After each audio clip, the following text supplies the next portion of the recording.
Hello મારા વહાલા વહાલા વિદ્યાર્થી મિત્રો, કેમ છો? મજામાં?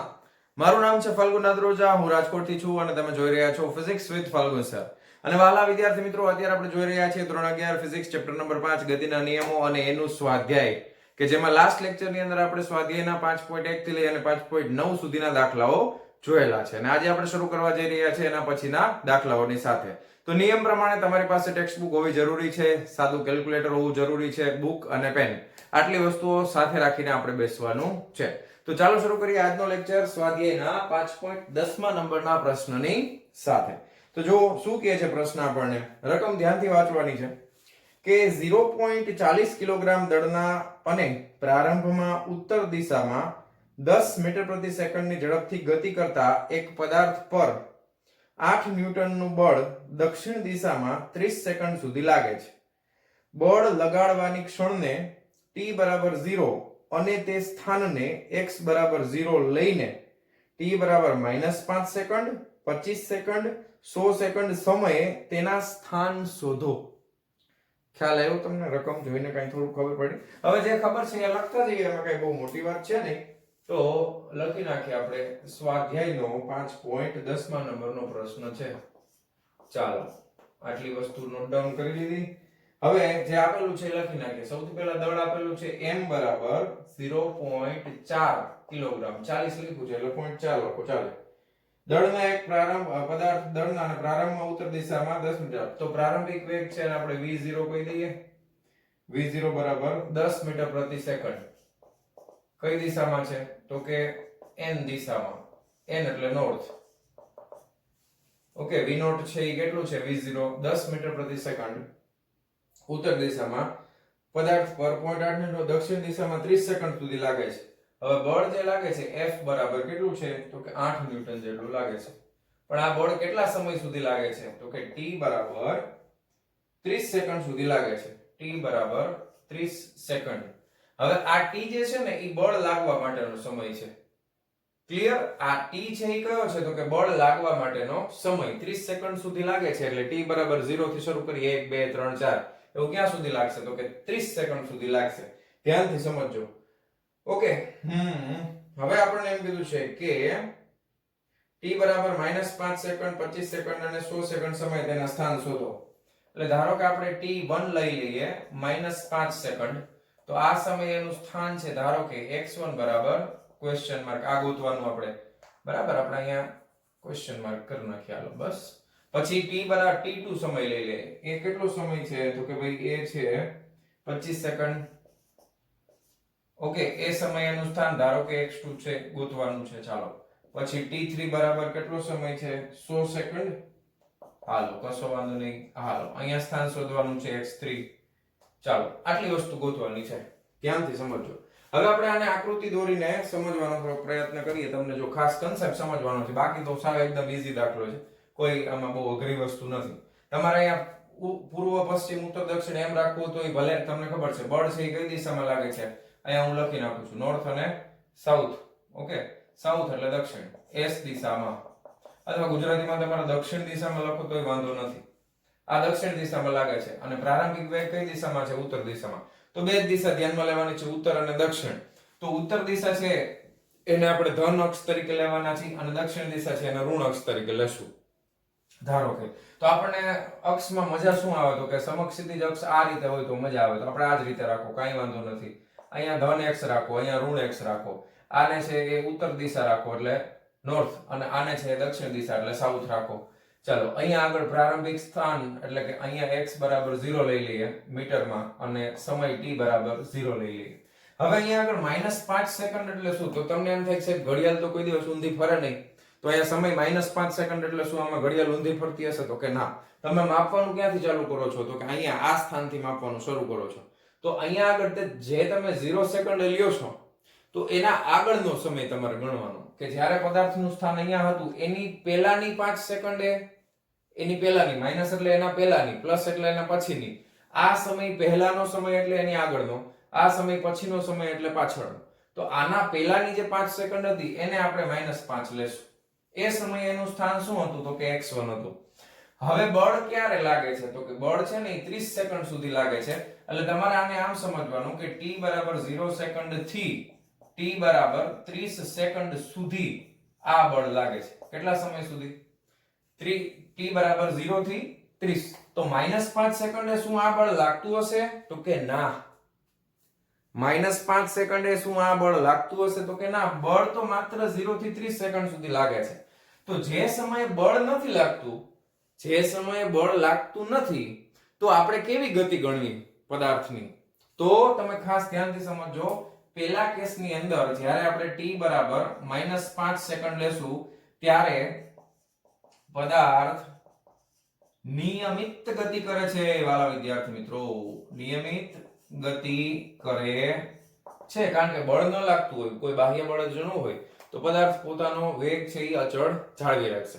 અહીંયા ક્યાંય ઘર્ષણને ધ્યાનમાં લેવાનું નથી, કંઈ કીધું જ નથી ઘર્ષણ વિશે, તો આપણે એને ધ્યાનમાં લેવાના પણ નથી. તો t બરાબર -5 સેકન્ડ નિયમિત ગતિ માટે તમને ખબર છે. તો અહીંયા આગળ સ્થાન છે એ પણ ઋણ જ આવશે કારણ કે માઈનસ નો સમય છે. સ્થાન બરાબર હવે ખાલી નિયમિત વેગ વાળી ગતિ હોય તો તમને ખબર છે કે વેગ બરાબર તમે શું લખો છો? અંતરના છેદમાં સમય.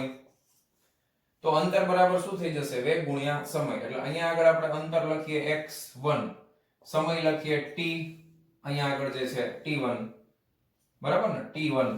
અને વેગ તમારી પાસે આપેલો છે, વેગ પણ આપણને આપેલો છે. પ્રારંભિક વેગ છે એ કેટલો છે? તો કે v0 છે ને. આ વેગ તો અચળ જ રહેશે. પ્રારંભિક વેગ v0 છે 10 મીટર પ્રતિ સેકન્ડ. તો એના ઉપરથી તમને સ્થાન મળશે x1 બરાબર v0 multiplied by t1, v0 ગુણ્યા t1. વેગ કેટલો છે? 10 ગુણ્યા પ્રારંભિક સમય કેટલો છે? તો કે -5. આને સંજ્ઞાની સાથે લેશું કારણ કે આપણને ખબર પડે. સંજ્ઞા સાથે લેશું એટલે જવાબ શું આવશે? તો કે -50 આવશે. એકમ છે એ મીટરમાં આવશે, મીટર પ્રતિ સેકન્ડ છે ને એટલે આ મીટરમાં આવશે. એટલે x1 એટલે t બરાબર -5 સેકન્ડ સમયે પદાર્થનું સ્થાન છે એ -50 મીટર છે. એટલે અહીંયાથી તમારે માની લો કે આ તરફ આવશે પદાર્થનું સ્થાન. અહીંયા x1 તમે લ્યો એટલે અહીંયા આગળ ધારો કે આ -50 મીટર તમારે ગણવાનું. એટલે એક્ચ્યુઅલમાં તો અંતર એ કોઈ દિવસ માઈનસમાં ન હોય, પણ તમને ખબર છે શૂન્યથી દક્ષિણ તરફ હશે. એનું પ્રારંભિક સ્થાન કેટલું હશે? દક્ષિણ તરફ હશે. એટલે અહીંયા તમને x1 મળશે આ બાજુ, તો એ મળશે -50 મીટર. તો પહેલા પ્રશ્નનો જવાબ તમને મળી ગયો. ચાલો, છે સહેલું, આમાં કઈ વાંધો? પહેલામાં કઈ વાંધો નથી ને? ડાઉટ કઈ નથી ને? ચાલો, હવે બીજો પ્રશ્ન આપણને કીધો છે કે t2 બરાબર 25 સેકન્ડ સુધી. તો હવે બીજા કેસ માટે આપણે ગણતરી કરીએ છીએ, ધ્યાન આપજો. t2 બરાબર 25 સેકન્ડ ત્યારે એનું સ્થાન છે ધારો કે x2. હવે જો 0 સેકન્ડ થી લઈને 30 સેકન્ડ સુધી બળ લાગે છે, તો 25 સેકન્ડ સુધી લાગતું જોઈએ ને. જો બળ લાગતું હોય તો પદાર્થ કેવી ગતિ કરે? પ્રવેગી ગતિ કરે કે નહીં? તો કે હા, પ્રવેગી ગતિ કરશે ને. સાચું કે ખોટું? સાચું ને. તો પ્રવેગી ગતિ કરે છે. બીજું, આ બળની દિશા છે એ ગતિની દિશામાં છે કે ગતિની વિરુદ્ધ દિશામાં? તો કે ગતિ પદાર્થ પ્રારંભિક ગતિ ઉત્તર દિશામાં કરે છે, પણ બળ છે એ દક્ષિણ દિશામાં લાગે છે. તો બળ છે એ ગતિની વિરુદ્ધ દિશામાં લાગે છે, તો પ્રતિપ્રવેગી ગતિ થશે. કેવી ગતિ થશે? પ્રતિપ્રવેગી ગતિ થશે. ક્લિયર છે? હવે તમારી પાસે જો બળ હોય અને એક ધારું બળ તમે લગાવો તો આનો પ્રવેગ તમે દળ અને બળ ઉપરથી પ્રવેગ ગોતી શકાય કે નહીં? તો ગોતી શકાય. તો અહીંયા આપણે લખી નાખીએ કે ન્યૂટનના ગતિના બીજા નિયમ પરથી પદાર્થ પર લાગતું બળ F બરાબર દળ ગુણ્યા પ્રવેગ. તેથી પ્રવેગ બરાબર F ના છેદમાં m. હવે અહીંયા બળ છે એ કઈ દિશામાં લાગે છે? ગતિની વિરુદ્ધ દિશામાં. ત્યારે આપણે બળને કેવું લેશું? પ્લસ કે માઈનસ લેશું? માઈનસ લેશું, બરાબર ને? અહીંયા આપણે -8 લેશું. માઈનસ શું કામ લીધું એ ખાસ સમજજો. કારણ કે પદાર્થની પ્રારંભિક ગતિ આમ હતી, પણ પ્રવેગ છે એની વિરુદ્ધ દિશામાં લાગે છે, તો પ્રવેગ છે એ પ્રતિપ્રવેગ બનશે. પ્રતિપ્રવેગ હોવાથી બળને આપણે ઋણ લેશું. આગળના દાખલાઓમાં પણ આપણે જોઈ ગયા છીએ. ઓકે, અને આ પોઈન્ટ 4 છે. તો પોઈન્ટ 4 છે એટલે છેદનો 10 છે એને ઉપર લઈ લે એટલે આ 80 ના છેદમાં 4 કરી નાખીએ, 4 દુ 8 કરી નાખીએ એટલે -20 મીટર પ્રતિ સેકન્ડ નો વર્ગ આવશે. રેડી? ખ્યાલ આવી ગયો? આપણને પ્રવેગ મળી ગયો છે વાલા વિદ્યાર્થી મિત્રો. પ્રવેગ મળી ગયો -20 મીટર પ્રતિ સેકન્ડ નો વર્ગ. હવે આપણે સ્થાન ગોતવું છે અને આ પ્રવેગ અચળ પ્રવેગ છે. કન્ટિન્યુઅસ 0 થી લઈને 30 સેકન્ડ સુધી લાગે છે, પણ આપણે તો 25 સેકન્ડ સુધીની જ ગણતરી કરવી છે. તો સ્થાન માટેનું સમીકરણ આપણે યુઝ કરશું. x2 લીધું છે સ્થાન.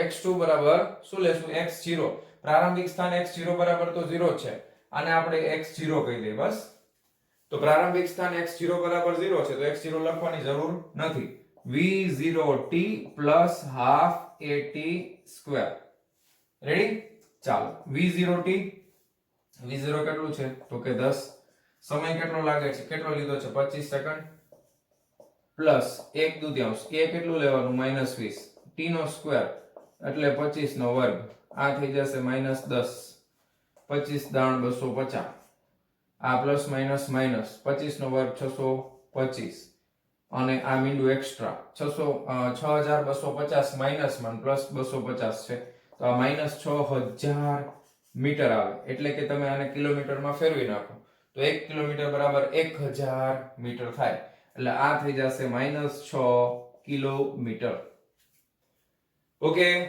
તો 25 સેકન્ડ પછી પદાર્થનું સ્થાન ક્યાં હશે વાલા વિદ્યાર્થી મિત્રો -6 કિલોમીટર જવાબ આવે છે કઈ જગ્યાએ હશે -6 કિલોમીટર એટલે દક્ષિણ દિશામાં હશે 6 કિલોમીટર કારણ કે ઋણ આ તરફ આવશે આ બાજુ ધન છે આ બાજુ ઋણ છે એટલે 25 સેકન્ડ પછી પદાર્થનું સ્થાન -6 કિલોમીટર હશે ક્લિયર છે આટલું હવે વાલા વિદ્યાર્થી મિત્રો તમને ખબર જ છે બોર્ડ નાનું છે જગ્યા ઓછી છે ત્રીજો કેસ ગણવામાં તકલીફ પડશે તો શું કરવું તમે વિડિયો પોઝ કરીને લખી નાખો ફટાફટ પહેલા બે કેસ આ બેના જવાબ હું ઉપર લખી નાખું છું એટલે આપણે કઈ માથાકૂટ રહે નહીં પહેલામાં x1 બરાબર આવ્યું -50 મીટર બીજામાં x2 બરાબર આવ્યું -6 કિલોમીટરમાં છે હાલો હવે ત્રીજો કેસ લેવાનો છે આ જવા દઉં આ બીજા નંબરનો કેસ જવા દઉં છું ખાલી કારણ કે આપણે સ્થાન જ ગોતવાના છે ચાલો જવા દઉં છું વિડિયો પોઝ કરીને લખી લેજો લખાઈ ગયું જવા દઉં પાકું હાલો સહેલું છે હવે ખાસ ધ્યાન આપવાનું છે ત્રીજા કેસમાં જો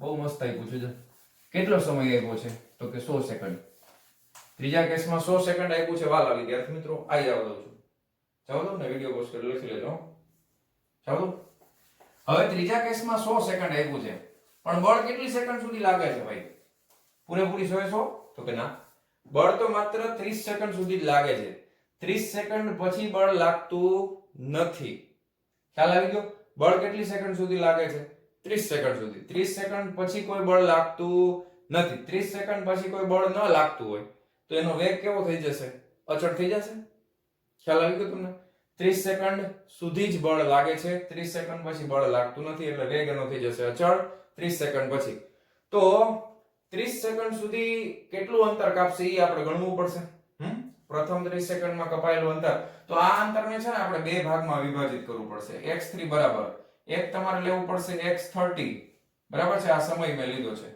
એટલે પહેલી 30 સેકન્ડ સુધી અને પછી તમારે લેવું પડશે x70 બાકીની 70 સેકન્ડ સુધી તો પ્રારંભિક મારે અંતર ગોતવું છે તો એના માટે મારી પાસે પ્રવેગ ને બધું છે પ્રવેગ આપણે કેટલો આવ્યો હતો -20 તો એ અહીંયા લખી નાખું સાઈડમાં તમને તો ખબર જ છે લખેલું જ હશે તમે તો પહેલા હું ગોતું છું x30 એટલે પહેલી 30 સેકન્ડમાં કપાયેલું અંતર x બરાબર x0 તો 0 છે v0t plus half at square થશે આમ v0 કેટલા છે 10 સમય કેટલો લાગે છે તો કે 30 સેકન્ડ પ્લસ આ હાફ આ -20 30 નો સ્ક્વેર જ કરી નાખું 3 તેરી 9 2 મીંડા એક્સ્ટ્રા 1 ના 2 થઈ ગયા બરાબર વર્ગ કર્યો એટલે આ થઈ ગયું -10 ઓકે આ થઈ ગયું 300 આ માઈનસ કેટલા થઈ ગયા તો કે 9000 થઈ ગયા ને તો 9000 માંથી 300 જાય એટલે 8700 વધે 9000 - 300 કરો એટલે કેટલા વધે 8700 આ મીટરમાં આવશે ઓકે હવે આને તમારે કિલોમીટરમાં લખવું હોય તો 8.7 કિલોમીટર તમે લખી શકો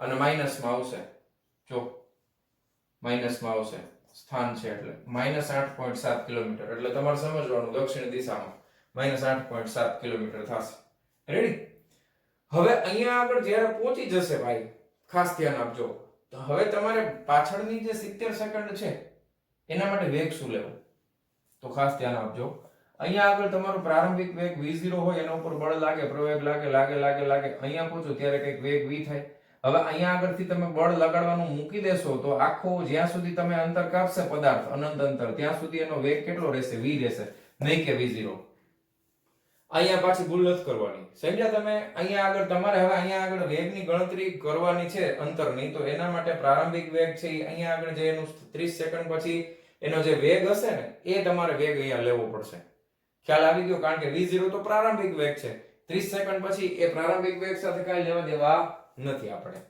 ઓકે, ચાલો, ખ્યાલ આવી ગયો? તો હવે આપણે અહીંયા સૌથી પહેલા શું કરવું પડશે? 30 સેકન્ડ પછીનો વેગ ગોતવો પડશે. તો વેગ માટેનું સમીકરણ શું છે? v બરાબર v0 પ્લસ at છે ને? તો આ 30 સેકન્ડ પછીનો છે એટલે t બરાબર આપણે 30 લખશું. પ્રવેગ આપણી પાસે જે છે એ જ છે. તો v બરાબર v0 કેટલા છે? 10 પ્લસ a એટલે -20. સમય કેટલો છે? પહેલી 30 સેકન્ડ સુધી જ લાગે છે પ્રવેગ, એટલે આ 30.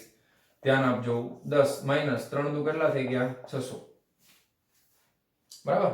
તો 600 માઈનસ 10 એટલે કેટલા થઈ ગયા? તો કે -590. કેટલા આવ્યા? -590 મીટર પ્રતિ સેકન્ડ. ઓકે, હવે એનો અંતિમ વેગ છે એ માઈનસમાં આવે છે, ઋણમાં, કારણ કે વિરુદ્ધ દિશામાં લાગે છે ને, દક્ષિણ દિશામાં લાગે છે. એટલે આ વેગ તમારે લેવાનો છે અંતર ગણવા માટે. ક્લિયર છે? તો શરૂઆતમાં અંતર આટલું કાપે છે, પાછળની 70 સેકન્ડ માટે કપાયેલું અંતર. હવે આ વેગ છે એ આખા અંતર માટે કેવો, સ્થાન માટે કેવો રહેશે? અચળ. ટૂંકમાં આખી ગતિ માટે આ વેગ કેવો રહેવાનો છે? અચળ. કારણ કે હવે કોઈ બળ લાગશે નહીં.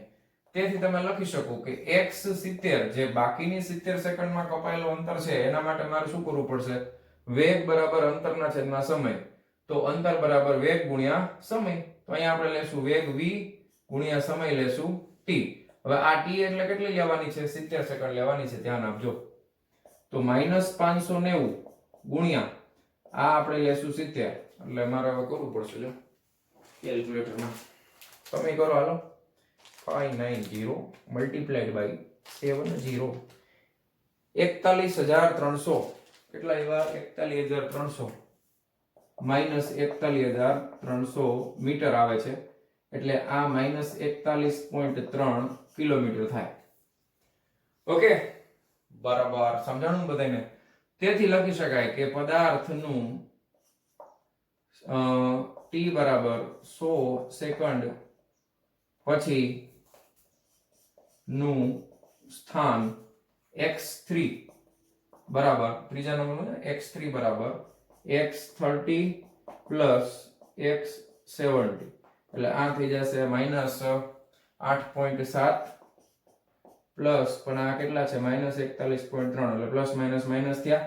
41.3 ને 8.7 કરો તો કિલોમીટરમાં જવાબ આવશે સીધે સીધો. 41.3 વત્તા 0.7 બરાબર 50. Very good, perfect. -50 કિલોમીટર આવ્યું. કઈ દિશામાં? માઇનસ એટલે દક્ષિણ દિશામાં, પૂર્વ ઉત્તરમાં નહીં. કઈ દિશામાં સ્થાનાંતર થશે? દક્ષિણ દિશામાં. આવી ગયા જવાબ બધાય? બહુ સરસ દાખલો છે, મજા આવે એવો. થોડુંક સાબુ વાપરવાનું છે, એટલે કે સામાન્ય બુદ્ધિ વાપરવાની છે, બીજું કશું જ નથી. ઓકે, તો હવે આ જે છે વિડિયો પોઝ કરીને લખી નાખો. ચાલો, જવા દઉં છું.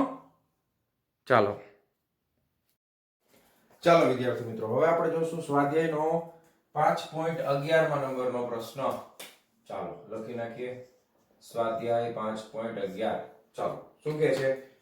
એક ટ્રક, ધ્યાનથી સાંભળજો, એક ટ્રક સ્થિર સ્થિતિમાંથી શરૂ કરીને 2 મીટર પ્રતિ સેકન્ડ સ્ક્વેરની પ્રવેગિત ગતિ કરે છે.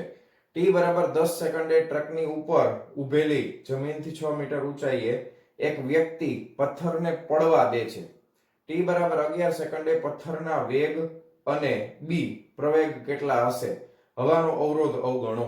આટલી વસ્તુ આપણને આપેલી છે. હવે જો પહેલી વસ્તુ તમને કીધી છે કે સ્થિર સ્થિતિમાંથી, જ્યારે પણ શબ્દ આવે સ્થિર સ્થિતિમાંથી, એટલે પ્રારંભિક વેગ કેટલો લઈ લેવાનો? v0 બરાબર 0 મીટર પ્રતિ સેકન્ડ.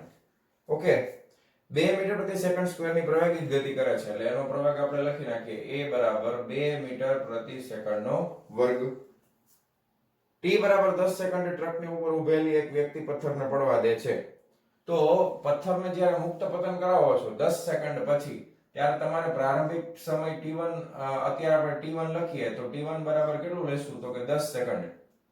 હવે તમે કન્ડિશનનો વિચાર કરો પહેલા. જો હવે મારે ટ્રક બનાવવો છે, તો આપણે એક સાદો સિમ્પલ ટ્રક બનાવી નાખીએ.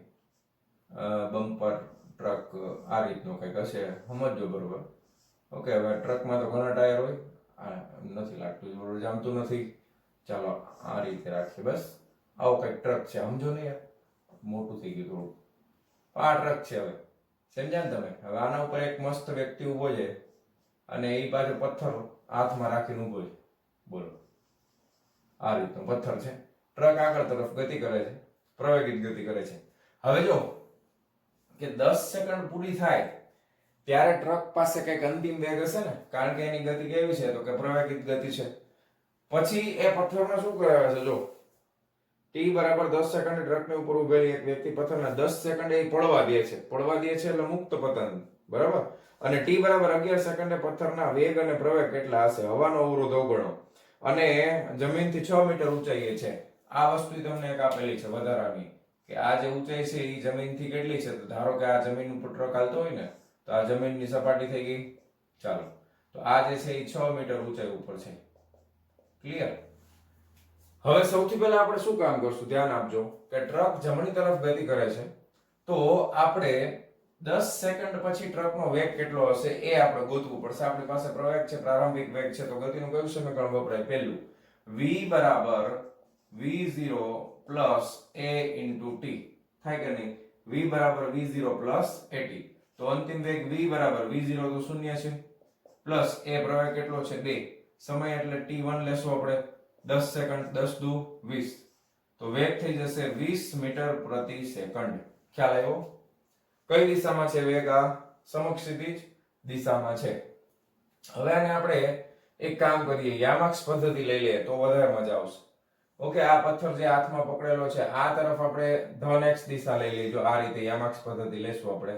ધારો કે આ x અક્ષ, ઓકે, તો આ પ્લસ x, આ બાજુ માઈનસ x. યામાક્ષ પદ્ધતિ ઉપર તમને ખબર જ છે, ઉપર પ્લસ y આવે, નીચે માઈનસ y આવે. હવે પથ્થરને પડતો મૂકો છો તમે, ધ્યાન આપજો. હવે આ વેગનો કયો ઘટક છે? તો કે આ વેગનો સમક્ષિતિજ ઘટક છે. પથ્થરને મુક્ત પતન કરાવો, પથ્થર એકવાર પડી ગયો પછી એના ભૂતકાળ એને કઈ લેવા દેવા નથી. હવે કરે છે એ મુક્ત પતન, પણ એની આ કઈ દિશાની ગતિ છે? સમક્ષિતિજ દિશાની ગતિ. તો સમક્ષિતિજ દિશામાં શું એના ઉપર કોઈ બાહ્ય બળ લાગે છે? તો કે ના. પ્રવેગ, ગુરુત્વ પ્રવેગ છે એ કઈ દિશામાં લાગે? શિરોલંબ અધો દિશામાં લાગશે, બરાબર ને? અને સમક્ષિતિજ દિશાનો વેગ કેવો રહેવાનો છે? તો કે આ વેગ છે એ સમક્ષિતિજ ઘટક છે. તો અહીં v એ વેગનો સમક્ષિતિજ ઘટક છે તથા તેમાં કોઈ ફેરફાર થશે નહીં. કેમ નહીં થાય? કારણ કે કોઈ બાહ્ય બળ લાગતું નથી ન્યૂટનના ગતિના બીજા નિયમ પ્રમાણે. ઓકે, તો આ 20 મીટર પ્રતિ સેકન્ડ છે. આપણે ટ્રક ધન x દિશામાં જાય છે એવું માની લઈએ, તો મારે અહીંયા સદિશના સ્વરૂપમાં લખવું હોય તો હું આ રીતે લખી શકું, v આ x દિશામાં છે એટલે આને આપણે નામ આપી દઈએ vx is equal to 20 i cap. ધન x માં જાય છે ને એટલે v i cap મીટર પ્રતિ સેકન્ડ. ચાલો, આ ખબર પડી કેમ આવું કર્યું? કારણ કે આપણે જો દિશા નક્કી કરી નાખી છે, ટ્રક કઈ દિશામાં જાય છે? પ્લસ x માં. તો વેગનો ઘટક એ પ્લસ x દિશામાં છે, તો પ્લસ 20 આવશે. x એટલે i cap આવે, એકમ સદિશ મીટર પ્રતિ સેકન્ડ. આનું મૂલ્ય આખા રસ્તામાં ક્યાંય બદલાવાનું નથી. ઓકે, આટલી વસ્તુ ખ્યાલ આવી ગયો? હાલો, હવે આ પ્રશ્નનો બીજો ભાગ આવે છે કે હવે તમે પથ્થરને મુક્ત પતન કરાવો છો, પછી તમારે 11મી સેકન્ડે એનો વેગ ગોતવાનો કીધો છે. જો કે t બરાબર 11 સેકન્ડે પથ્થરના વેગ અને પ્રવેગ કેટલા હશે? હવાનો અવરોધ અવગણો. હવાના અવરોધને આપણે ધ્યાનમાં લેવાનું નથી. ચાલો, ધ્યાનથી સમજો. મુક્ત પતન કરાયું ત્યારે 10 સેકન્ડ થઈ હતી, એના પછી 1 સેકન્ડ, તો એના પછીની 1 સેકન્ડ થાય ત્યારે પથ્થરનો વેગ કેટલો એ આપણે ગોતવું પડશે ને. ધ્યાનથી સમજજો. હવે કન્ડિશન આવી છે, જો ટ્રક આ દિશામાં ગતિ કરે છે, તમે અહીંયાથી, હું ખાલી પથ્થર જ દર્શાવું છું, તમે પથ્થરને મુક્ત પતન કરાવો છો, પણ એનો વેગ x દિશામાં તો અચળ છે અને y દિશામાં એના ઉપર પ્રવેગ લાગે છે એટલે બળ લાગે છે, એટલે y ઘટક બદલાતો હશે. એટલે પથ્થરની જે ગતિ ખરેખર થશે એ પરવલયાકાર થતી હોય, પછી આ જગ્યા ઉપર 1 સેકન્ડ ધારો કે પૂરી થઈ ગઈ, પરવલયાકાર ગતિ છે એટલે આ રીતની કઈ ગતિ થતી હશે. હવે અહીંયા આગળ 1 સેકન્ડ પૂરી થઈ ગઈ એટલે વેગના બે ઘટકો આવશે, એક vy ઘટક આવશે, એક vx ઘટક આવશે. અહીંયા આગળ vx ઘટક આવશે, અહીંયા આગળ એનો vy ઘટક આવશે અને પરિણામી વેગ આપણને આ રીતે મળશે. જે કંઈ પણ મળે એ આપણે ડ્રો કરીને તમને સમજાવું. ચાલો, આટલું ખ્યાલ આવ્યો? હવે તમારે 1 સેકન્ડ પછી પથ્થરનો વેગ કેટલો હશે એ આપણે ગોતવાનું છે. તો y દિશામાં શિરોલંબ અધો દિશામાં છે, ધ્યાન આપજો. આ y દિશા છે એ શિરોલંબ કઈ છે? અધો દિશામાં. અહીંયાથી તમે શરૂ કરો છો ઉગમ બિંદુથી, તો નીચે છે એ ઋણ y આવશે.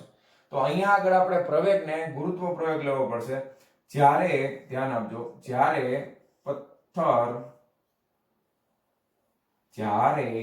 પથ્થર મુક્ત પતન કરે છે ત્યારે તે શિરોલંબ અધો દિશામાં એટલે નીચે તરફ અધો દિશામાં ગતિ શરૂ કરે છે તથા તેના પર ગુરુત્વ પ્રવેગ એ બરાબર, હવે આ ગુરુત્વ પ્રવેગ y દિશામાં છે એટલે ay is equal to -g. શું કામ માઈનસ લીધું? કારણ કે નીચે તરફ છે તો અહીંયા તમે જો i કેપ ગણતા હો x દિશામાં તો અહીંયા માઈનસ છે કેપ આવે, ઉપર તરફ હોય તો પ્લસ છે કેપ આવે, આ તરફ હોય તો માઈનસ i કેપ આવે. ધ્યાન આપજો ખાસ. એટલે અહીંયા આવશે -10 મીટર પ્રતિ સેકન્ડ નો વર્ગ. ઓકે, ay બરાબર -g બરાબર -10 મીટર પ્રતિ સેકન્ડ સ્ક્વેર થશે. ઓકે, અને મુક્ત પતન કરાવો છો, અધો દિશામાં ગતિ શરૂ કરે છે, મુક્ત પતન કરે છે. મુક્ત પતન કરતો હોય પદાર્થ તો એનો y દિશાનો પ્રારંભિક વેગ કેટલો લેવાનો? તો કે v0y પ્રારંભિક વેગ ઇઝ ઇક્વલ ટુ 0 મીટર પ્રતિ સેકન્ડ y દિશામાં છે. પછી એનો પ્રવેગ કેટલો લેવાનો? તો કે ay બરાબર -g બરાબર -10 મીટર પ્રતિ સેકન્ડ નો વર્ગ. ચાલો ફાઇનલી વેગ મારો જોઈએ છે તો vy જોઈએ છે તો vy બરાબર ક્વેશ્ચન માર્ક. ગતિનું કયું સમીકરણ? પહેલું સમીકરણ. તો પહેલું સમીકરણ વાપરીએ, vy બરાબર v0y plus ay into t થશે ને. હવે સમય કેટલો લેશો? કારણ કે જો 10 સેકન્ડ ઓલરેડી થઈ ગઈ હતી અને પછી 11મી સેકન્ડે ગોતો છો એટલે 11 - 10 કરવું પડે. તો અહીંયા આગળ આપણે t2 લખી નાખીએ અને t2 સમય લખી નાખીએ. t2 બરાબર શું થાય? તો ખાસ અહીંયા જગ્યા મેં નથી છોડી પણ અહીંયા લખી નાખું છું. t2 બરાબર 11 - 10 બરાબર 1 સેકન્ડ. ઓકે, હવે અહીંયા ધ્યાન આપો, આ 0 આ પ્લસ આ ay કેટલા છે? -10 છે અને t2 કેટલા છે? તો કે 1 છે. તેથી તમે સમજો vy બરાબર -10 મીટર પ્રતિ સેકન્ડ અને આ ઘટક છે માત્ર. તો વેગ લખવું હોય તો કઈ રીતે સદિશના સ્વરૂપમાં લખાય? તો કે vy બરાબર -10 j કેપ મીટર પ્રતિ સેકન્ડ. આ રીતે ધ્યાન આપો. અને આ vx મેં અહીંયા ઉપર સદિશ કરવું પડશે. i કેપ લખી નાખ્યું છે ને તો સદિશ કરવાનું. x દિશામાં છે, આ y દિશામાં છે. એટલે તમને ખ્યાલ આવ્યો? અહીંયાથી અહીંયા ગયો ને ત્યાં સુધીમાં સમય કેટલો પસાર થઈ ગયો? જો આ પડ્યો ને ત્યાં સુધીમાં અહીંયા ટાઈમ નીકળી ગયો છે 1 સેકન્ડનો. કેટલો નીકળી ગયો છે? 1 સેકન્ડનો. ખ્યાલ આવ્યો? આ 11મી સેકન્ડ છે. આ કઈ સેકન્ડ હતી? તો કે t બરાબર અહીંયા પડ્યો ત્યારે 10મી સેકન્ડ હતી. અહીંયા આગળ t બરાબર કેટલી થઈ ગઈ? તો કે t બરાબર 11 સેકન્ડ થઈ ગઈ. તો t2 બરાબર આપણે શું લખ્યું છે? t2 બરાબર 11 - 10 એટલે કે 1 સેકન્ડ આપણે લીધી છે. એટલે આ જગ્યા ઉપર એનો વેગનો y ઘટક છે -10 મીટર પ્રતિ સેકન્ડ હશે. ખ્યાલ આવ્યો? માઈનસ શું દર્શાવે છે? દિશા દર્શાવે છે. કઈ દિશામાં જાય છે? શિરોલંબ અધો દિશામાં. ખ્યાલ આવી ગયો તમને? હવે જો મારી પાસે બે ઘટક છે તો વેગનું મૂલ્ય મને મળી જશે. વેગનું મૂલ્ય આ vx પણ છે અને vy પણ છે. તેથી લખી શકાય કે તેથી પથ્થરનો વેગ v બરાબર vx સદિશ પ્લસ vy સદિશ બરાબર. તો સદિશ v બરાબર આ સદિશના સ્વરૂપમાં આપણે લખીએ છીએ, ધ્યાન આપજો. તો આ લખી શકાય 20 i cap -10 j cap. Okay, એકમ તમારે લખવો હોય તો બ્રેકેટ કરી અને મીટર પ્રતિ સેકન્ડ. ખ્યાલ આવ્યો? પણ આપણે મૂલ્ય જોઈએ છે તો મૂલ્ય જોઈએ છે તો માનાંકમાં સદિશ v બરાબર વર્ગમૂળની અંદર x ઘટકનો વર્ગ વત્તા y ઘટકનો વર્ગ. એટલે વર્ગમૂળની અંદર x ઘટક કેટલો છે? તો કે 20 નો વર્ગ પ્લસ y ઘટક કેટલો છે? -10 નો વર્ગ. એટલે આ થઈ જશે 400 વત્તા 100 બરાબર 500 બરાબર. એટલે વર્ગમૂળની અંદર તમે 500 લખો. 500 એટલે કેટલા થાય? 100 ગુણ્યા 5. તો આને લખી શકાય 10√5. આ રીતે લખી શકાય. હવે આનો જવાબ આપણે કેલ્ક્યુલેટરમાં ગોતવો પડશે. આપણે સીધું જ કરી વર્ગમૂળમાં કેલ્ક્યુલેટર છે પછી ક્યાં વાંધો છે. 500 નો વર્ગમૂળ હાલો 22.36 આવ્યા. કેટલા આવ્યા? 22.36. તો આ જવાબ આવે છે 22.36 મીટર પ્રતિ સેકન્ડ. વેગનું માત્ર મૂલ્ય છે આ. શું છે? વેગનું માત્ર મૂલ્ય છે. ઓકે, આટલો વેગ આવશે 22.36 જેટલો. ક્લિયર? રેડી? તો હવે આપણે આટલો વેગ આપણને મળી ગયો. પરિણામી વેગ છે 22.36 મીટર પ્રતિ સેકન્ડ છે. ચાલો હવે આગળ શું કરવાનું? તો કે વેગનું મૂલ્ય મળી ગયું છે, દિશા જોશે. તો દિશા માટે ધ્યાન આપજો. આને અહીંયાથી તમે સબાચરનો નિયમ યુઝ કરો છો, તમને ખબર જ છે. અને આ તરફ તમને કંઈક પરિણામી સદિશ મળે. ઓકે, એટલે અહીંયા કંઈક બનતો હોય ખૂણો થીટા. ઓકે, તો વેગ માટે તમારે જો દિશા જોઈએ છે તો દિશા માટે આપણે લખી શકાય કે દિશા માટે તમે લખો દિશા માટે tan થીટા. ઓકે, તો tan થીટા બરાબર શું લખાય? તો કે y ના છેદમાં x.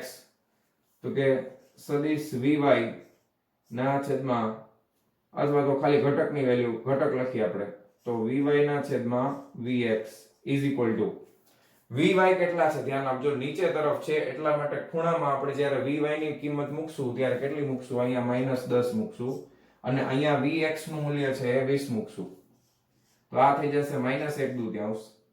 હવે ખૂણો જોતો હોય તો શું કરવું પડે? થીટા બરાબર tan ઇન્વર્સ -1/2 બરાબર tan ઇન્વર્સ 0.5 માઈનસમાં. ઓકે, હવે tan ઇન્વર્સ માં માઈનસ આવે તો શું કરવું? તો કે માઈનસ ને બહાર કાઢી લેવું અને તમારે tan ના ટેબલમાં 0.5 ની કિંમત જોવાની. હવે જો તમે ટેબલમાં કિંમત જોતા ભૂલી ગયા હો તો હું તમને એક પાછું આ દાખલા પૂરતું પાછું યાદ કરાવી દઉં છું. તમારી પાસે લોગ બુક હશે નેચરલ 10 ની, તો જો હવે આમાં ચોખ્ખું પાછું સેટિંગ કરીએ આપણે. હા, બરાબર દેખાવા માંડ્યું છે. રેડી. આ જો નેચરલ ટેન્જન્ટ લખેલું દેખાય છે ને ઉપર, નેચરલ ટેન્જન્ટ્સ. બરાબર, હવે આપણે કેટલી કિંમત જોવાની છે? 0.5 જોવાની છે ને. તો હવે આમાં જોતા જાવ 0.5 ક્યાં આવે છે ભાઈ? જો આ રહ્યું. જો આ બધી કિંમત છે 0.4877 દેખાય છે. આમાં આગળ વધતા જો આ 5008 આવ્યું તો આ કેટલા ડિગ્રી છે ભાઈ? તો કે 26 ડિગ્રી છે ને. અને પછી ઉપર જવાનું 26 ડિગ્રી અને ઉપર જશું તો 0.6 એટલે 26.6 ડિગ્રી જવાબ આવે. કેટલો આવે? તો કે 26.6 ડિગ્રી જવાબ આવશે. 5008 એટલે 0.5 જ થઈ ગયું ને, એટલે 26.6 ડિગ્રી અથવા 26 ડિગ્રી અને 36 મિનિટ એમ પણ લખી શકો. ઓકે, તો 26.6 ડિગ્રી જવાબ આવશે. પાછું સેટિંગ કરીએ. ઓકે, થઈ ગયો. હાલો, તો આનો જવાબ આવે છે 26.6 ડિગ્રી. તો તમે લખી શકો ખૂણો થીટા બરાબર -26.6 ડિગ્રી. હવે આમાં ઘણાઈને છે ને કન્ફ્યુઝન થશે. ટેક્સ્ટ બુકમાં પાછળ આન્સર લખ્યો છે એમાં તમે કહેશો સર એમાં બધું પ્લસ છે, તમે કેમ માઈનસ કર્યું? માઈનસ એટલા માટે કર્યું કે અહીંયા આગળ આપણે યામ પદ્ધતિ શું નક્કી કરી છે? તો કે નીચે તરફ ઋણ y લીધું છે, આ તરફ ધન x લીધું છે. જો તમે પ્લસ માઈનસ નહીં કરો તો જવાબમાં કાંઈ ફેર નહીં પડે, પણ દિશા જ્યારે દર્શાવતો હોય સદિશના સ્વરૂપમાં તમારે અહીંયા i કેપ લખવું છે, અહીંયા j કેપ લખવું છે, તો આ ખરેખર તો માઈનસ j કેપ જ થાય. પથ્થર ઉપર થોડોક જાય છે, પથ્થર ક્યાં જાય છે? નીચે. એટલે એ વસ્તુને ધ્યાનમાં રાખીને આપણે સદિશના સ્વરૂપમાં લખ્યું છે. બરાબર? તો આ ખરેખર સાચી મેથડ છે. આ જ રીતે તમારે કરાય, કારણ કે આપણે આ રીતના દાખલાઓ આગળ પણ કરેલા છે. તમને ખબર જ છે કે નીચે તરફ જ્યારે આપણે લેતા હોય ત્યારે ઋણ જ લઈએ છીએ, એટલે એમાં કોઈ જાતનું કન્ફ્યુઝન હોવું જોઈએ નહીં. અને ખૂણો કઈ રીતે જોવો એ પણ મેં તમને કહી દીધું. -0.5 છે, માઈનસ ને બહાર કાઢી લો એટલે -26.6 ડિગ્રી આવશે. હવે લખવાનું કઈ રીતે? તો કે પરિણામી વેગ સમક્ષિતિજની સાથે. ઓકે, આનો જવાબ હું અહીંયા લખું છું, બ્લુ કલર થી લખી નાખું કે પરિણામી વેગ સમક્ષિતિજ સાથે શિરોલંબ, સમક્ષિતિજ સાથે શિરોલંબ અધો દિશામાં જમણી તરફ. પરિણામી વેગ સમક્ષિતિજ સાથે એટલે આ સમક્ષિતિજ થઈ ગયું, સમક્ષિતિજ સાથે શિરોલંબ અધો દિશા, આ શિરોલંબ અધો એટલે નીચે થઈ ગયું, શિરોલંબ અધો દિશામાં પાછું જમણી, આ ડાબી ના જમણી તરફ. તો શિરોલંબ અધો દિશામાં જમણી તરફ 26.6 ડિગ્રી ના ખૂણે લાગે છે. હવે મેં માઈનસ કેમ ન લખ્યું? કારણ કે માઈનસ છે એ તો મને ખાલી દિશા દર્શક ખાલી કહેવા માટે છે. પ્લસ હોત તો ઉપર હોત, માઈનસ છે તો નીચે છે. એટલે અહીં બધું લખી જ નહીં ખબર. જો પરિણામી વેગ સમક્ષિતિજ સાથે શિરોલંબ અધો દિશામાં જમણી તરફ, સમક્ષિતિજ સાથે શિરોલંબ અધો દિશામાં જમણી તરફ, ઉર્ધ્વ દિશા હોત તો ઉપર આવે, અધો દિશા એટલે નીચે આવે, જમણી તરફ 26.6 ડિગ્રી ના ખૂણે લાગે છે. ખ્યાલ આવી ગયો? અથવા તમે ખાલી જો અધો દિશા ન લખો ને તો તમારે માઈનસ લખવું પડે. -26.6 ડિગ્રી ના ખૂણે લાગે છે સમક્ષિતિજ સાથે, તોય ચાલે. ખ્યાલ આવી ગયો? તો આ હજી આપણે પહેલા પ્રશ્નનો જવાબ મેળવ્યો છે. હજી બીજા પ્રશ્નમાં તમને એમ કીધું છે જો કે બીજું શું કીધું છે? કેમ કે હાર્યું? હા, પ્રવેગ કેટલો હશે બોલો? હા, પથ્થરને પડવા દે છે તો t બરાબર 11 સેકન્ડે પથ્થરના વેગ અને પ્રવેગ કેટલા હશે? હવે પ્રવેગની વાત કરી છે. પ્રવેગ કેટલો હોય? મુક્ત પતન કરાવી દીધું પછી એને વેગ સાથે એના ભૂતકાળ હારે કાંઈ લેવા દેવા નથી. જો ભૂતકાળ હારે કાંઈ લેવા દેવા ન હોય તો આના ઉપર પ્રવેગ કેટલો લાગે ભાઈ? પ્રવેગ એક જ લાગે. બરાબર. તો બીજા પ્રશ્નના જવાબમાં ખાલી એટલું જ લખવાનું, પથ્થર મુક્ત પતન કરતો હોવાથી તેનો પ્રવેગ a બરાબર -g બરાબર -10 મીટર પ્રતિ સેકન્ડ સ્ક્વેર શિરોલંબ અધો દિશામાં હશે. એટલું અહીં જગ્યા નથી એટલે નથી લખતું. તમે સમજી ગયા ને? અથવા તમે એમ લખો 10 મીટર પ્રતિ સેકન્ડ નો સ્ક્વેર શિરોલંબ અધો દિશામાં હશે. બરાબર. અહીંયા માઈનસ એટલે તમારે શું સમજવાનું કે શિરોલંબ અધો દિશામાં છે. માઈનસ શું દર્શાવે છે? કોઈ વસ્તુ માઈનસમાં હોતી જ નથી. માઈનસ એટલે માત્ર દિશા દર્શાવવા માટે છે. ધ્યાન આપજો. કોઈ વસ્તુ માઈનસ છે જ નહીં ફિઝિક્સમાં.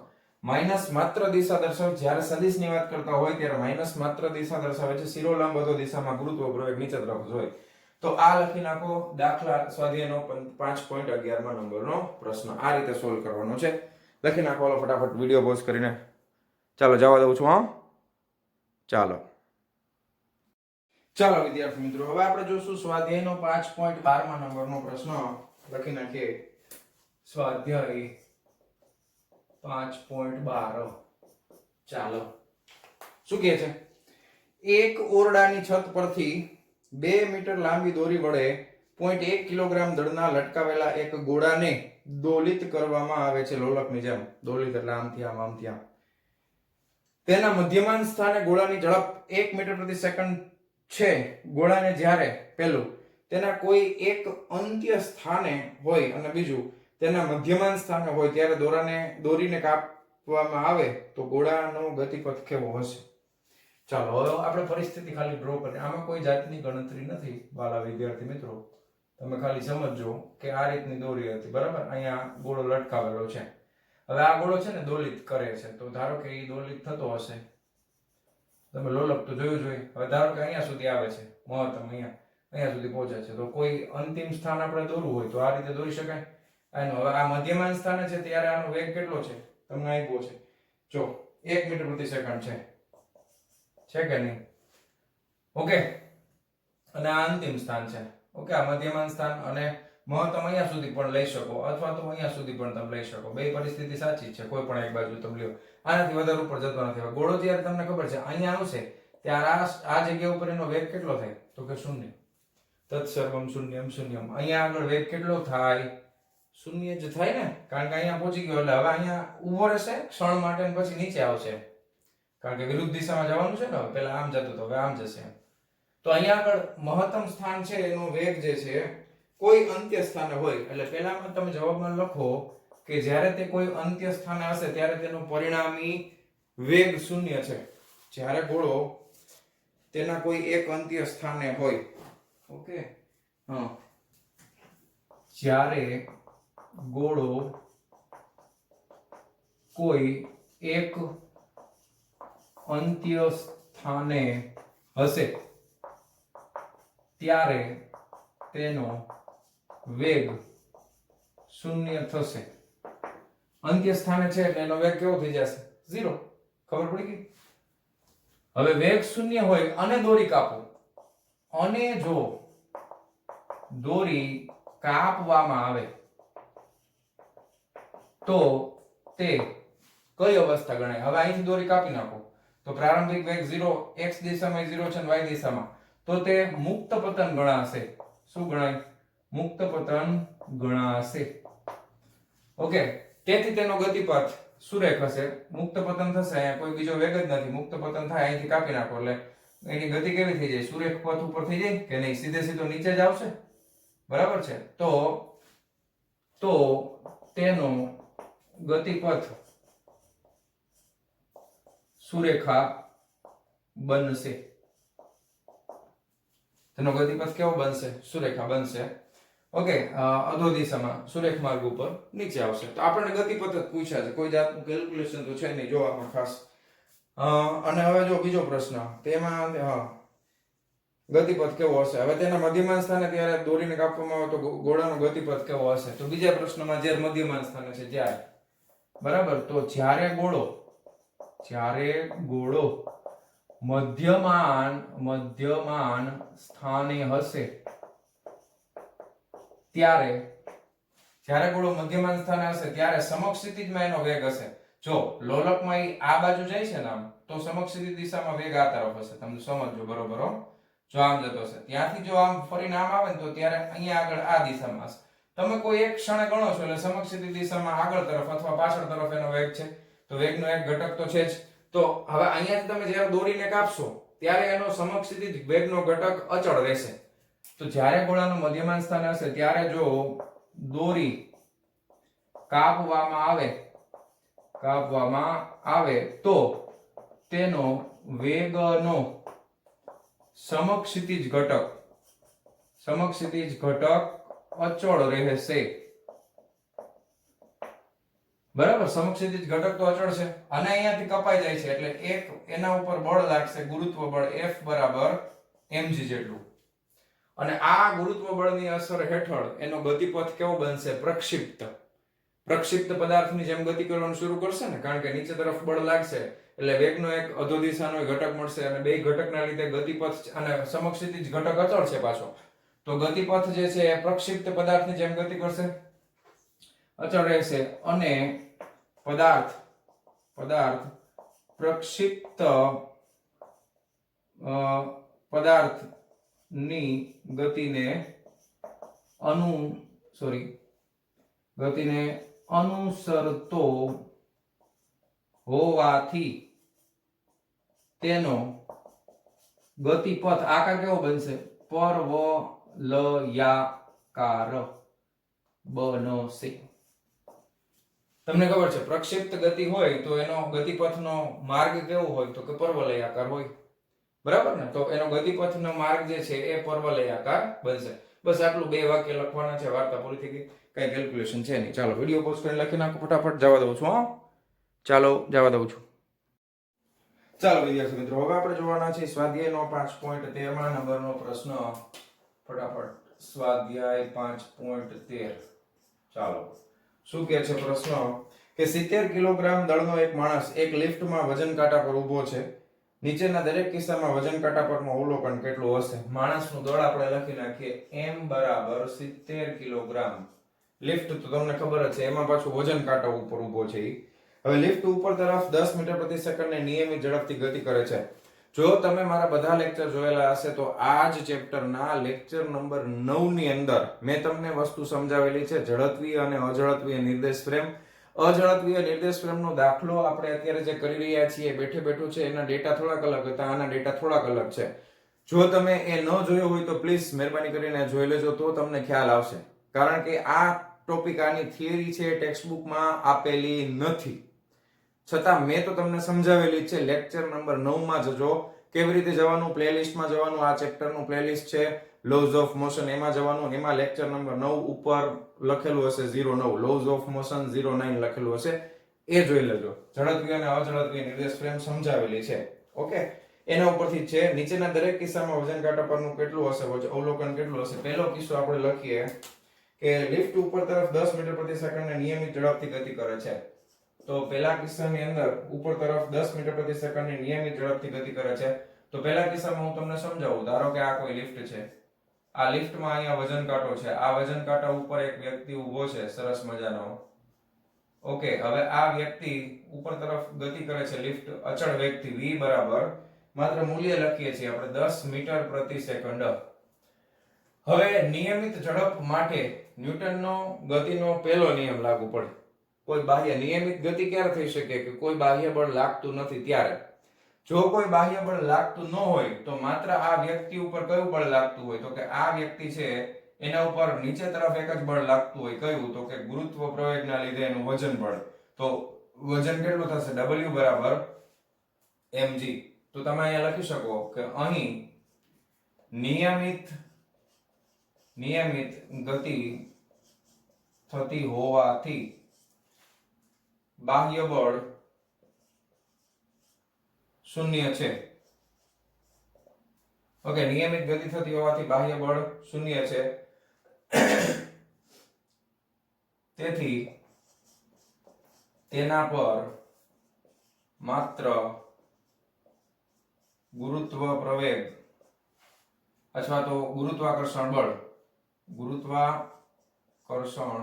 બળની જ અસર જોવા મળશે. આ કેસની અંદર એનો વજન કેટલો થશે તો કે W બરાબર mg. જેટલો થતો હોય એટલો જ થશે, કાંઈ ફેર પડશે નહીં. તો W બરાબર mg બરાબર વજન છે 70 કિલોગ્રામ અને ગુરુત્વ પ્રવેગ તમને ખબર 10 જ લેવાનો એટલે 700 ન્યૂટન થશે. બરાબર ને? W * g બરાબર કેટલા લેવાના? 10 મીટર પ્રતિ સેકન્ડનો વર્ગ. તો અહીંયા આગળ વ્યક્તિનું વજન માપશો તો કેટલું આવશે વજન? તો કે 700 ન્યૂટન જેટલું આવશે. આટલું જ બળ નીચે તરફ લાગતું હોય અને ઉપર તરફ આટલું જ બળ ઉપર તરફ લાગે ને. તમને એમ થાય કે સર તમે બળ એક જ કેમ દર્શાવ્યું? તમને ખબર જ છે કે વજન બળ નીચે લાગતું હોય તો આ વ્યક્તિ ઉપર આ જે કાંટો છે એના ઉપર તરફ લંબ પ્રતિક્રિયા બળ લગાવશે ને આ, તો પરિણામી બળ તો શૂન્ય જ થયું. ધ્યાન આપો. પાછા વળી તમે એમ કહેશો સર અહીં નિયમિત ગતિ તમે બાહ્ય બળ શૂન્ય લખ્યું ને પાછા એમ કે વજન છે એ નીચે લાગશે. તો W બરાબર mg અને એના બરાબર જ r થાય. બે સરખા અને વિરુદ્ધ દિશાના હોય લંબ પ્રતિક્રિયા બળ એટલે ચોખ્ખું બળ તો શૂન્ય થાય. પણ વજન કાંટામાં વજન કેટલું બતાવે તો કે W બરાબર mg જેટલું. કોઈ પણ એકનું આપણે ગણવાનું તો W બરાબર mg જેટલું વજન બતાવશે. કેટલું આવશે? 700 ન્યૂટન. પહેલો કેસ પૂરો.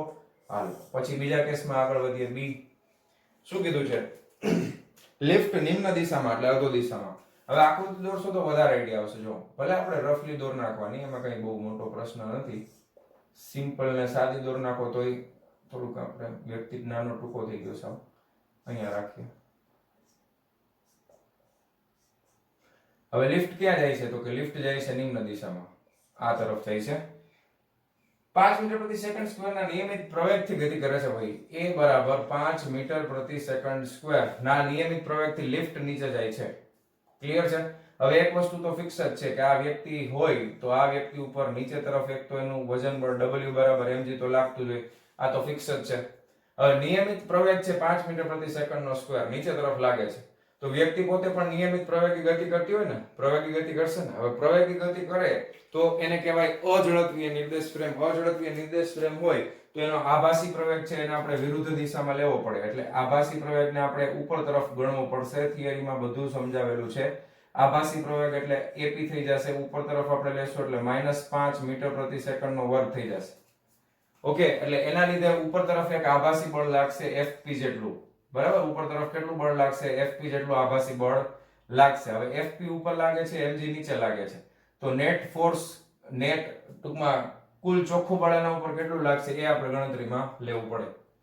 ક્લિયર છે? હવે વજન ઓછું દેખાશે તો કે વજન નીચે તરફનું તો વધારે છે, ઉપર તરફનો આભાસી પ્રવેગ ઓછો છે. નીચે તરફનો પ્રવેગ કેટલો છે? 10 છે. ઉપર તરફનો પ્રવેગ કેટલો છે? 5 છે. તો પહેલા તો આભાસી બળ લખી નાખીએ. આભાસી બળ FP બરાબર માસ ઇન્ટુ AP. દળ કેટલું છે? 70. AP કેટલા છે? -5. 7 5 35. તો -350 ન્યૂટન આવશે. અને વ્યક્તિનું વજન બળ તમે લખો તો વજન બળ W બરાબર mg બરાબર આપણે ગણેલું છે 700 ન્યૂટન. આ નીચે તરફ પ્લસ લઈએ છીએ આપણે. તો વ્યક્તિનું ચોખ્ખું બાહ્ય બળ કેટલું થશે તો કે ચોખ્ખું બળ થશે W FP. F બરાબર W FP. W FP તમે કરો તો કેટલું છે? 700 350 એટલે કેટલા થઈ જાય? 350. હા, તો 350 જવાબ આવશે. 350 ન્યૂટન. તો વજન કેટલું દેખાડશે? તેથી વ્યક્તિનું વજન બરાબર 350 ન્યૂટન થશે. ક્લિયર છે? આભાસી પ્રવેગ ઉપર તરફ લાગે, જેટલો નીચે તરફ લાગતો હોય એટલો ને એટલો આભાસી પ્રવેગ કઈ બાજુ લાગે? ઉપર તરફ લાગે. એટલે ચોખ્ખું બળ નીચે તરફ થઈ જશે 350 ન્યૂટન. ઓકે, ખાલી વજન બળ એટલું. આ ચાલો થિયરી થઈ ગયું, સિમ્પલ જ છે સાવ. હવે ત્રીજો કેસ લઈએ. શું કીધું છે ભાઈ? લિફ્ટ ઉર્ધ્વ દિશામાં 5 મીટર પ્રતિ સેકન્ડ સ્ક્વેર ના નિયમિત પ્રવેગથી ગતિ કરે છે. ઉર્ધ્વ દિશામાં ગતિ કરે છે એટલે આનાથી તદ્દન વિરુદ્ધ થઈ ગયું. ધ્યાન આપો, આનાથી સાવ વિરુદ્ધ થઈ ગયું. ત્રીજા કેસમાં ઉર્ધ્વ દિશા છે, ધ્યાન આપજો. હવે આમાં ગણતરીમાં બહુ હવે કઈ વાર લાગે નહીં. ઉર્ધ્વ દિશા છે એટલે ફટાફટ તમને ખ્યાલ આવી જાય. તો એ છે એ ઉપર તરફ લાગશે 5 મીટર પ્રતિ સેકન્ડ નો વર્ગ. તો આભાસી પ્રવેગ તમારે ક્યાં લેવાનો? તો કે આ નીચે આવશે. એક તો વજન બળ W બરાબર mg, અને આભાસી પ્રવેગ છે એ પણ નીચે આવશે. AP બરાબર 5 મીટર પ્રતિ સેકન્ડ નો વર્ગ. બે એક જ તરફ છે તો બે બળનો શું થાય? સરવાળો થાય. તો હવે આનું વજન બળ છે એ વધી જશે. તો અહીંયા આગળ સેમ ટુ સેમ આભાસી બળ FP બરાબર m into AP. હવે અહીંયા મારે લખવું માઈનસ છે ને, AP આપણે માઈનસ ઓલરેડી લીધો છે, પણ અહીંયા આગળ AP પ્લસ છે. તો ધ્યાન આપજો, 70 ગુણ્યા 5 7 5 35 350 ન્યૂટન આવશે. ચાલો, વજન બળ બીજું ખબર જ છે. વજન બળ W બરાબર mg બરાબર 700 ન્યૂટન. આ પણ નીચે તરફ છે શિરોલંબ દિશામાં. તેથી વ્યક્તિનું વજન બરાબર FP પ્લસ W બરાબર 700 પ્લસ 350. અહીંયા મેં માઇનસ FP ખોટું લખ્યું, પ્લસ જ લખવાનું. ઓકે, કારણ કે FP અહીંયા મૂલ્ય માઇનસ છે. સમજ્યા તમે? FP નું મૂલ્ય માઇનસ છે એટલે તમારે ચોખ્ખું બળ કરવું હોય તો બધા બળનો સરવાળો, સદિશ સરવાળો, એટલે W પ્લસ FP કરો એટલે 700 માઇનસ અહીંયા પ્લસ આવશે. પણ આ વેલ્યુ માઇનસ છે, ધ્યાન આપજો, માઇનસ 350. તો અહીંયા FP પ્લસ W કરો છો 700 પ્લસ 350 છે એટલે 7 ને 3 1000 એટલે 1050 ન્યૂટન આવશે. ખ્યાલ આવી ગયો? તો C નો જવાબ આવશે 1050 ન્યૂટન. ચોથા કેસમાં તમને કીધું છે કે લિફ્ટની યંત્ર રચના નિષ્ફળ જાય છે અને લિફ્ટ સપાટાભેર ગુરુત્વાકર્ષણની અસર હેઠળ મુક્ત પતન કરે છે. તો છેલ્લા કેસની અંદર જ્યારે D કેસ તમે લ્યો તો જ્યારે લિફ્ટ છે એ મુક્ત પતન કરતી હોય, હવે આકૃતિ હું એકદમ મસ્ત બનાવું છું, તમે એકદમ મસ્ત બનાવજો, મારા કરતા સારી બનાવજો. ઓકે, હવે મુક્ત પતન થાય છે તો વ્યક્તિ મુક્ત પતન કરતી હોય, સમજાય તમને? જો લિફ્ટ મુક્ત પતન કરે તો વ્યક્તિ મુક્ત પતન કરે. તો લિફ્ટ નો જે પ્રવેગ તમે લેશો, આભાસી પ્રવેગ, ઈ A બરાબર કેટલો આવશે? તો કે G જેટલો જ આવશે ને, મીટર પ્રતિ સેકન્ડ નો સ્ક્વેર. A બરાબર G થઈ જશે ને, મુક્ત પતન થાય છે એટલે. અહીંયા આગળ જો શું કહેવાય, લિફ્ટ નો પ્રવેગ અલગ અલગ છે. 5 છે, અહીંયા 5 છે, આ ઉપર તરફ 5 છે, આ નીચે તરફ 5 છે. તો આભાસી પ્રવેગ એની વિરુદ્ધ દિશામાં ગણવાનો. તો અહીંયા આગળ આભાસી પ્રવેગ તમે લખશો તો AP બરાબર આ G, A બરાબર G છે તો AP બરાબર માઈનસ G થઈ જશે. ખ્યાલ આવ્યો તમને? AP બરાબર શું થઈ જશે? Minus C. તો અહીંયા આગળ FP બરાબર શું આવશે? તો કે m માઈનસ C આવશે. m into AP કરશો એટલે ખ્યાલ આવ્યો તમને? આભાસી બળ, આને કહેવાય આભાસી બળ. તો આભાસી બળ m into AP છે તો એ કેટલું થઈ જશે? તો કે માઈનસ mg થઈ જશે. અને વજન બળ W બરાબર mg છે તો એ કેટલું થઈ જશે? પ્લસ mg થઈ જશે. તો પરિણામી ચોખ્ખું બળ કેટલું આવે? 0. તો વજન કેવું બતાવશે? વજન બરાબર 0 ન્યૂટન. વજન કેટલું બતાવશે? 0 ન્યૂટન. ઓકે, હવે આને કેવું કહેવાય? તો કે આ બળ રહિત અવસ્થા કહેવાય. કેવી અવસ્થા કહેવાય? તો કે બળ રહિત અવસ્થા, કારણ કે વજન જ નથી. સોરી, બળ નહીં, વજન રહિત અવસ્થા. કેવી? વજન રહિત અવસ્થા, ભાર રહિત અવસ્થા એવું પણ કહેવાય. એની યાર આપણે કઈ લેવા દેવા નથી, આપણે જવાબ લેવા દેવા છે. આવી ગયા, હાલો વિડિયો પોસ્ટ કરી લખી નાખો હાલો ફટાફટ. ચાલો જવા દઉં છું. ચાલો વિદ્યાર્થી મિત્રો, હવે આપણે જોવાના છે સ્વાધ્યાયનો 5.14 નંબરનો પ્રશ્ન. આકૃતિ મેં ઓલરેડી દોરી નાખી છે. આકૃતિમાં 4 કિલોગ્રામ દળના એક કણનો સ્થાન સમયનો આલેખ દર્શાવે છે. પહેલા પ્રશ્નમાં કીધું છે એમાં t less than 0 t greater than 4 second, 0 થી t થી 4 સેકન્ડની વચ્ચે સમયે કણ પર લાગતું બળ, અને બીજું t બરાબર 0 અને t less than 4 સેકન્ડ સમયે આઘાત શોધો. તો પહેલા પ્રશ્નનો જવાબ, એમાં પાછા 3 પ્રશ્નો. પહેલામાં પેલો ભાગ જોઈ લઈએ. પેલો A, એમાં પાછું પેલું, એમાં શું કીધું છે? t less than 0 સમય. આપણે આ જ લઈ, સમય કણ પર લાગતું બળ ગોતવાનું છે. t less than 0 સમયે કયો આલેખ છે? બળ શોધવું છે ને તો બળ માટે તો F બરાબર માં થાય, દળ તમને આપેલું છે એ લખી નાખીએ, m બરાબર 4 કિલોગ્રામ છે. હવે તમારે બળ શોધવું છે તો t લેસ ધેન 0 એટલે આ સમય થી કે અહીંયા આગળ જો બ્લુ લાઈન સીધી છે, સીધી રેખા શું બતાવે તો કે સમય તો અચળ છે, બરાબર, સમય બદલતો જાય છે, સોરી સમય બદલતો જાય છે પણ એનું સ્થાન કેવું છે તો કે ફિક્સ થઈ ગયું, સ્થાન અહીંયા જો શૂન્ય છે તો સમય વધતો જાય છે છતાં પણ કણનું સ્થાન તો કેટલું છે 0 જ છે. જો તો કણ સ્થિર છે, કણ સ્થિર હોવાથી લખી નાખો, કણ સ્થિર હોવાથી પ્રવેગ શૂન્ય થશે, તેથી બળ પણ શૂન્ય થશે. શું કામ? F બરાબર માં દળ ગુણ્યા પ્રવેગ, પ્રવેગ 0 તો બળ 0. પછી બીજામાં કીધું છે, શું કીધું છે? t less than t greater than 4 second. અહીંયા હવે 4 સેકન્ડ આ છે, 4 સેકન્ડ થી વધારે આગળ વધતા ગયા સ્થિર સીધી રેખા એટલે સ્થાન 3 મીટર, બરાબર, સમય બદલતો જાય છે પણ સ્થાન એનું ફિક્સ છે એટલે આની આ વસ્તુ અહીં કોપી પેસ્ટ કરી દેજો. કણ સ્થિર હોવાથી પ્રવેગ શૂન્ય થશે, તેથી બળ પણ શૂન્ય થશે કારણ કે શૂન્ય જ છે. પછી ત્રીજો પ્રશ્ન, આમાં શું કીધું છે? એમાં ત્રીજામાં 0 less than t less than 4 second, 0 less than t less than 4 second એટલે 0 થી વધારે, 0 થી વધારે અને 4 થી ઓછા એટલે આ રેખા આવશે. હવે આ કેવી રેખા દેખાય તમને તો કે સાહેબ આડી, સીધી જ છે ને, બાકી ચૂકી તો નથી ને. તો યાદ કરો, સ્થાન વિરુદ્ધ સમયના આલેખમાં આ રેખા શું બતાવે તો કે રેખા સીધી છે, સુરેખા છે એટલે એનો ઢાળ છે એ આપણને શું આપે? વેગનું મૂલ્ય આપે. આ સુરેખાનો ઢાળ એટલે અહીંયા જે ખૂણો બનતો હોય ને y નો ઘટક ના છેદમાં x ઘટક, y ઘટક છેદમાં x ઘટક, એટલે એનો ઢાળ છે એ આપણને વેગનું મૂલ્ય આપશે કારણ કે સ્થાન વિરુદ્ધ સમયનો આલેખ છે. પણ સુરેખા હોવાથી નિયમિત ગતિ થશે. કેવી ગતિ થશે? નિયમિત ગતિ થશે. તો અહીં કણ નિયમિત ગતિ કરતો હોવાથી પ્રવેગ શૂન્ય થશે, તેથી બળ પણ શૂન્ય થશે. તત્સર્વમ શૂન્યમ શૂન્યમ. ત્રણેયનો જવાબ શું આવ્યો? શૂન્ય. શું કામ? અહીંયા આગળ શું રેખા છે? પ્રવેગ 0 થાય કારણ કે વેગ કેવો છે? અચળ.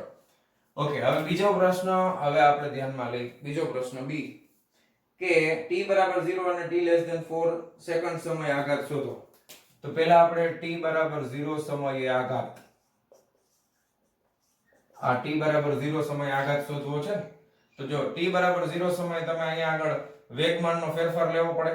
વેગમાનનો ફેરફાર બરાબર જ આઘાત થાય. તો વેગમાનના ફેરફાર માટે આપણે શું કરશું તો કે અહીંયા આગળ t લેસ ધેન 0 એટલે પ્રારંભિક વેગ આપણે લઈ લેશું 0. તો અહીંયા આગળ પ્રારંભિક વેગ v0 બરાબર 0 મીટર પ્રતિ સેકન્ડ છે, જ્યારે અંતિમ વેગ, હવે અહીંયા આની પાછળનો પોઈન્ટ જોવાનો, આની પાછળનો એટલે આ સુરેખા આવી ગઈ. હવે અહીંયા બધી જગ્યાએ જ્યાં સુધી એ બિંદુ ન આવે ત્યાં સુધી બધી જગ્યાએ વેગ કેવો છે? અચળ. તો અંતિમ વેગ બરાબર થશે ઢાળ, અને ઢાળ બરાબર શું થશે? y ઘટકના છેદમાં x ઘટક. ઓકે, તો y ઘટક છે 3 ના છેદમાં x ઘટક છે 4, તો 3 ભાગ્યા 4 એટલે કેટલા થાય તો કે 0.75 થાય. ક્લિયર? તો 0.75 અચળ વેગ છે મીટર પ્રતિ સેકન્ડ. ઓકે, તેથી તમે લખી શકો કે ભાઈ આઘાત બરાબર વેગમાનનો ફેરફાર બરાબર અંતિમ વેગમાન માઈનસ પ્રારંભિક વેગમાન. અંતિમ વેગમાન કેટલું થશે તો કે અંતિમ વેગમાન એટલે mv, હવે આને આપણે v નામ આપી દઈએ, માઈનસ પ્રારંભિક એટલે mv0. હવે mv તમે કરશો એટલે 4 ગુણ્યા 0.75 થશે, માઈનસ આ 4 ગુણ્યા પ્રારંભિક તો 0 જ છે, તો 0.75 ગુણ્યા 4 કરો, 0.75 ગુણ્યા 4 બરાબર 3. તો કેટલો આવ્યો? આ 3 માઈનસ 0 એટલે 3 આવશે. આઘાત છે એનો એકમ થાય ન્યૂટન ઇન્ટુ સેકન્ડ, બળ ગુણ્યા સમય કયો, અથવા તો વેગમાનનો ફેરફાર છે એટલે કિલોગ્રામ ઇન્ટુ મીટર પ્રતિ સેકન્ડ, બે એકમ સરખા જ છે. એટલે પહેલાનો આઘાત તમને મળશે 3 ન્યૂટન ઇન્ટુ સેકન્ડ. પછી તમને એમ કીધું છે, જોઈ લઈએ છેલ્લું, કે t લેસ ધેન 4 સેકન્ડ સમય આઘાત શોધો. કે t<4 સેકન્ડ સમયે આઘાત. હવે આની આ જ વસ્તુ કરવાની. t<4 સેકન્ડ છે એટલે અહીંયા આગળ <4 કરો. <4 એટલે આ સમય થઈ ગયો તો અહીંયા આગળ પ્રારંભિક વેગ કેટલો આવશે? તો કે પ્રારંભિક વેગ બરાબર અહીંયા આગળ 0.75 થઈ જશે <4 સેકન્ડ માટે. અને અંતિમ વેગ અહીંયા પહોંચી જાય છે 4 સેકન્ડ આવી જાય ત્યારે કેટલો થઈ જાય છે? 0. કારણ કે અહીંયા પાછી સીધી રેખા આવી ગઈ ને તો વેગ કેટલો થઈ ગયો? તો કે 0. તો આના સમયે આઘાત આપણે જોતો હશે તો પ્રારંભિક વેગ અહીંયા આગળ v0 બરાબર શું આવી જશે? ઢાળ બરાબર 3/4 બરાબર 0.75 મીટર પ્રતિ સેકન્ડ. કારણ કે આ પ્રારંભિક અહીંયા આગળનો વેગ છે આના માટે પ્રારંભિક વેગ થશે, આ અંતિમ વેગ થશે. એટલે અહીંયા આગળ v0 બરાબર 0.75 થશે અને અંતિમ વેગ v બરાબર 0 મીટર પ્રતિ સેકન્ડ. તેથી તમે આની આ કોપી મારો અહીંયા આગળ. બરાબર, તમારે લખવાનું આઘાત બરાબર વેગમાનનો ફેરફાર અંતિમ વેગમાન માઈનસ પ્રારંભિક વેગમાન બરાબર. અહીંયાથી હું શરૂ કરું છું. ધ્યાન આપજો, આળસ થોડીક, લેક્ચર પછી ખોટો લાંબો થઈ ગયો છે. હવે અહીંયા આવશે mv માઈનસ mv0 આનું આ સૂત્ર. પછી અહીંયા આગળ શું આવશે તો કે m into v કરશો એટલે આ 4 ગુણ્યા 0 થઈ જશે ને, માઈનસ m એટલે 4 ગુણ્યા 0.75 એટલે આનો જવાબ 3 જ આવે એટલે -3 ન્યૂટન ઇન્ટુ સેકન્ડ આવશે. ખ્યાલ આવી ગયો? આઘાત કેટલો આવશે અહીંયા? -3 ન્યૂટન ઇન્ટુ સેકન્ડ, અહીંયા 4 ન્યૂટન ઇન્ટુ સેકન્ડ. ઓકે, લખી નાખો ફટાફટ વિડિયો પોઝ કરીને. ચાલો, લખાઈ ગયું? જવા દો. તો મારા વહાલા વિદ્યાર્થી મિત્રો, આજનો આ લેક્ચર આપણે અહીંયા પૂરો કરીએ છીએ. મળીએ છીએ નેક્સ્ટ વિડિયો લેક્ચરમાં સ્વાધ્યાયના 5.14 પછીના દાખલાઓની સાથે. ત્યાં સુધી આવજો અને વાંચતા રહેજો. ઓકે, મળીએ.